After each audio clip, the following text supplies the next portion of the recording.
Welcome to the motherfucking relay. We're covering today's top boxing news.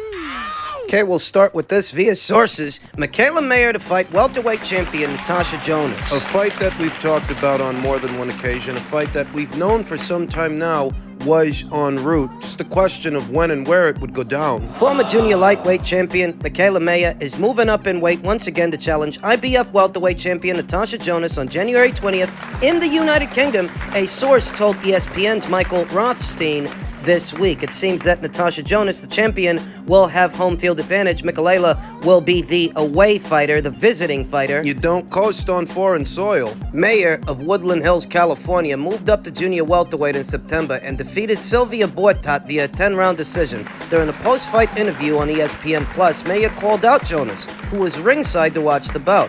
"I'm ready for that fight against Jonas," Mayer said at the time. "It's a big jump going up from 130 up to 147, but I'm prepared to go to 147 and take on Tasha Jonas straight away. We're both looking for big fights. We both have solidified our names. Ideally, I would want it next." Mikaela Mayer, after having dropped a decision in her hotly contested fight with Alicia Baumgartner down there at 130, has fought 2 times. She fought Lucy Wildheart at lightweight, and more recently Sylvia Bortat at super lightweight, and now she's heading for welter, the welterweight division, where there are 3 reigning world champions, and Natasha Jonas is one among them. Sandy Ryan is another, and Jessica McCaskill is yet another. Keynotes. Mikaela Mayer is the noticeably longer and more limber fighter, 6 years younger than the reigning champion. Mikaela's 33, whereas Natasha's 39. Mikaela is an orthodox fighter, whereas Natasha, she's a southpaw. I would say Mikaela is more the boxer than the puncher. In reality, they're both boxers. They're both cerebral in their own way, though one of them is a bigger puncher than the other. That's Natasha, whereas Mikaela is more finesse than ferocity. She's got dog in her when it's necessary, though for the most part, she is a thinking man's fighter. Tasha's the bigger puncher in a fight. Whereas Mikaela is noticeably taller, noticeably longer, somewhat faster. Mikaela Mayer's money punch really would have to be her jab, her lead hand, whereas Natasha's money punch would have to be her backhand, her straight left hand, and it's a strong one. It's going to be interesting to see how it is Mikaela Mayer deals with it, offsets it, if she can. It's a long-range punch. Mikaela Mayer, in using her height and using her length and pumping out that jab, may end up giving Natasha Jonas the room and real estate and opportunity to let go of that big left hand. It may get in.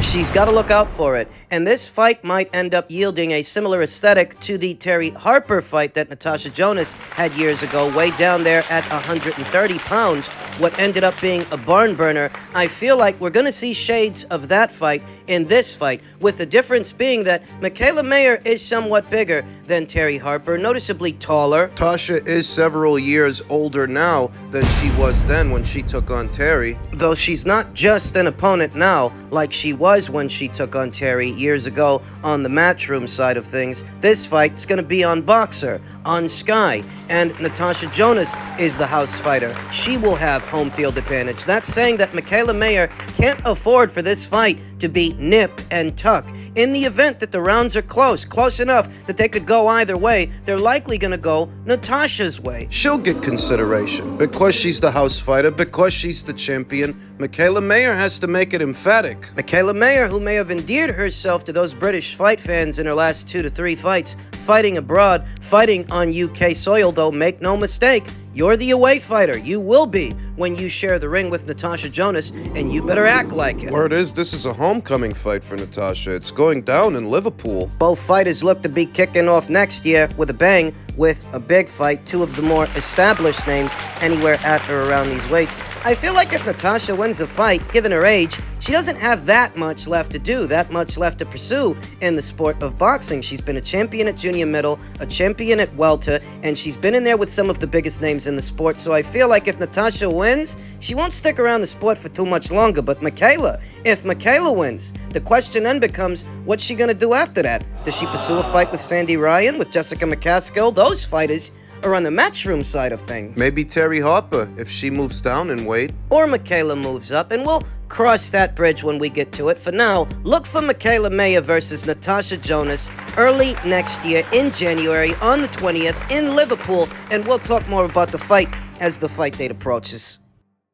In men's welterweight news, a story that broke yesterday and the boxing world is still reacting to, Terence Crawford is stripped of the IBF title and Jaron Boots Ennis has been elevated to full champion. Not everybody likes this. In fact, quite a few people don't. Save a small cult of Boots supporters, which are really just Spence fans and people who think of him as a PBC fighter when he's not yet. Terence Bud Crawford is no longer boxing's undisputed welterweight champion. BoxingScene.com has confirmed the IBF has ceased recognition of Crawford's reign due to his inability to satisfy a mandatory title defense obligation. The unbeaten three-division champion inherited interim IBF titleist Jaron Boots Ennis as an overdue title defense, but cannot comply with the sanctioning body's rules on negotiations due to his contractually bound rematch clause with Errol Spence Jr., whom he dethroned earlier this summer. On August 25th, the IBF sent a letter to TBC Promotions directing Terence Crawford to begin negotiations with interim champion Jaron Ennis. A spokesperson informed BoxingScene.com. All of a sudden, the IBF wants to ensure that Jaron Ennis gets his title shot, knowing that Terence Crawford is all tied up, and it feels like they were slower to the punch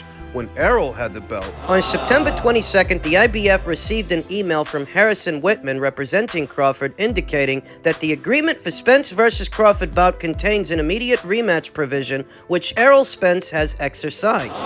As such, Terence Crawford is unable to engage in negotiations with Jaron Ennis. Crawford fully unified the welterweight division when he stopped Errol Spence in the 9th round to win the WBC, WBA, and IBF titles atop their July 29th Showtime pay-per-view event from the T-Mobile Arena in Las Vegas. The switch hitter from Omaha, Nebraska, entered the fight as the reigning WBO champion and left undisputed. Though not for long. The bout came with a contractual clause, which allowed for the losing fighter to enforce a rematch. Spence exercised that right shortly after the IBF ordered Crawford to next face Philadelphia's Ennis. Crawford's team went nearly the full length of the 30-day negotiation period before informing the IBF of its commitment to a second fight with Spence. And what people have a problem with here, what really rubs people the wrong way, is that, that fight was 3 months ago? Terence Crawford has only been IBF welterweight champion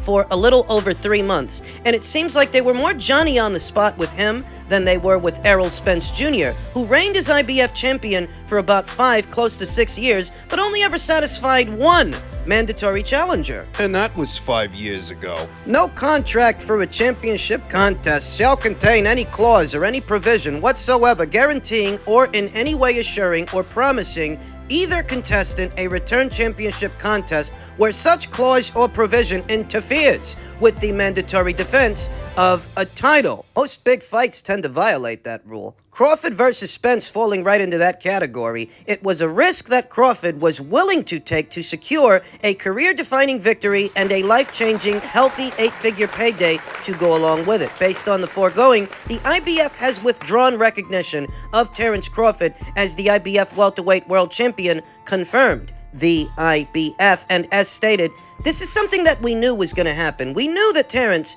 was all but done in the welterweight division, and we knew that he was on the hook to fight Errol Spence Jr. for a second time. It was just a question of at what weight would the rematch take place. We knew all of this already. It's the timing of all of this that bothers people. That so soon after Terence won the belt, you guys are breathing down his neck, but you didn't seem to keep that same energy for Errol Spence Jr. In 5 years that he was IBF champion, he only ever satisfied one mandatory for you guys. And what about his buddy, Jermell Charlo, just one division north of welterweight at junior middle? There's been an IBF mandatory in the queue since 2019, since before Jermell even won the belt. And it just doesn't feel like the IBF had Jermell under pressure the way they have Terence Crawford under pressure. Had him under pressure, I should say. Oscar De La Hoya reacted to that news, saying, "What a pathetic decision from the IBF. Terence Crawford is the Ring Magazine champion and recognized as the man.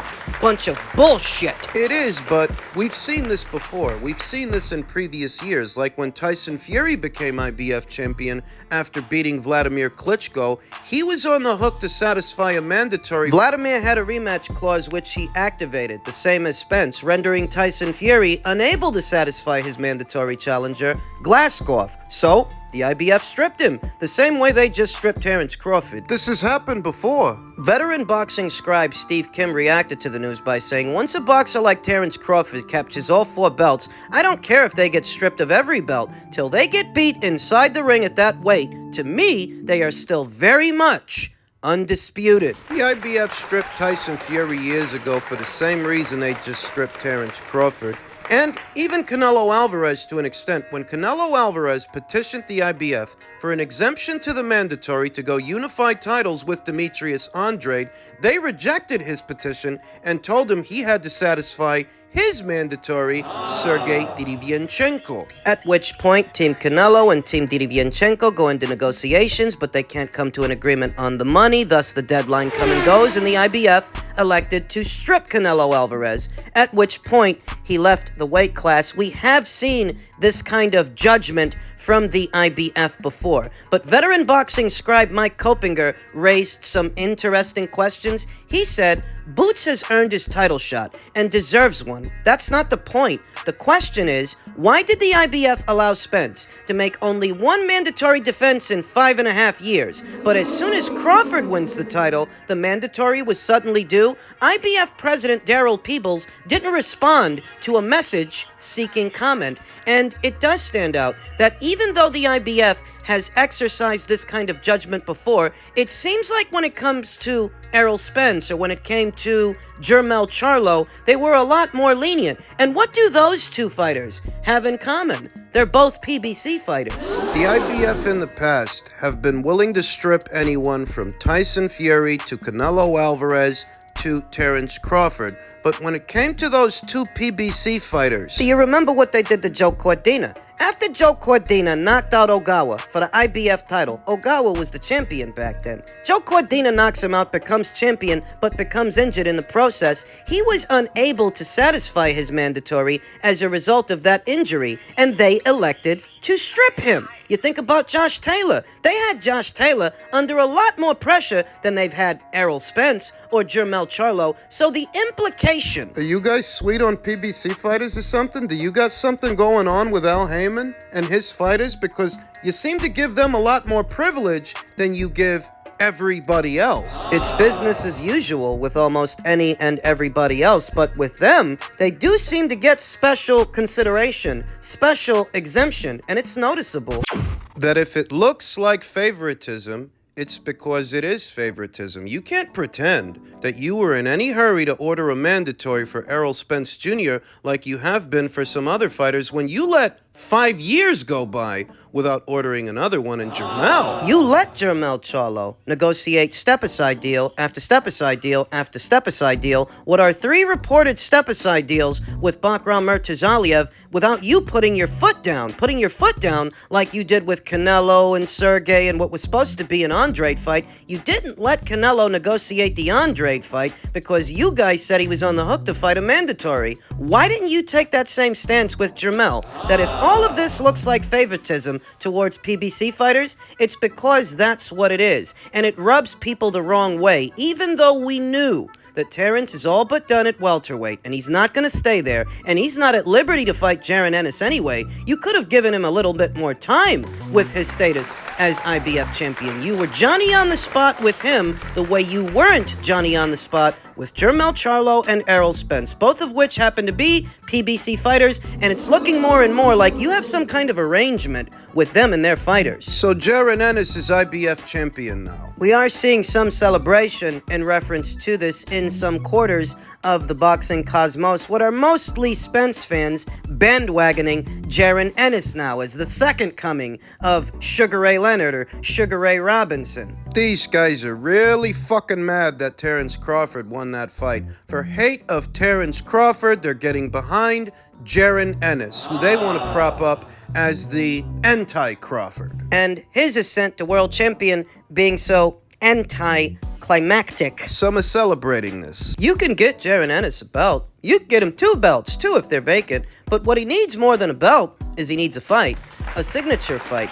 And the IBF being so Johnny on the spot to strip Terrence in order to award Jaron Ennis a belt, that doesn't alter Jaron Ennis' situation. That doesn't fix the problem, and he very much has one. There are no signature fights, no big name fights at 147 for him at this time. And what is his situation? Because as stated, he's not a PBC fighter. He's not a Heyman fighter. At least he hasn't been. He's with Cameron Duncan. And now that Showtime is out of boxing, Showtime, who Jaron Ennis and Cameron had some kind of arrangement, what becomes of Jaron Boots Ennis? Is he going to go into an arrangement with Al Heyman, go wherever they go, to whatever platform? Where's he gonna go? It's conceivable that Jaron Ennis may end up fighting the next highest ranked contender, which is Cody Crowley.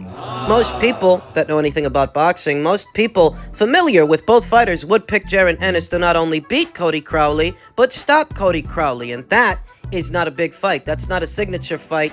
Nothing to write home about. You can get Jaron Ennis a belt, but how do you get him marquee value? How do you make him popular? Because that's what he needs. And the small rabble of fans always hyping him up, that little cult following, that simply won't suffice. I am curious what the next 12 months of Jaron Ennis' career are gonna look like. The new flavor of the month, at least to some people, as it pertains to Terrence and having to fight Errol Spence Jr. for a second time, presumably at 154. I said it many times before, I'll say it again. If they do fight at junior middle, I don't think it's going to make the least bit of difference. I still think Errol's going to get his ass kicked. We've been seeing images of him floating around. He looks to have put on some weight. Doesn't really look match fit. Doing a second fight, in light of how lopsided the first one was, makes a Spence versus Crawford rematch a bit of a tough sell. It's not even going to bring in the same money that it did before. So who's going to take on that burden? Questions that need answers. Now that Showtime's out of boxing, PBC's not working with them, who's gonna bankroll this fight? What platform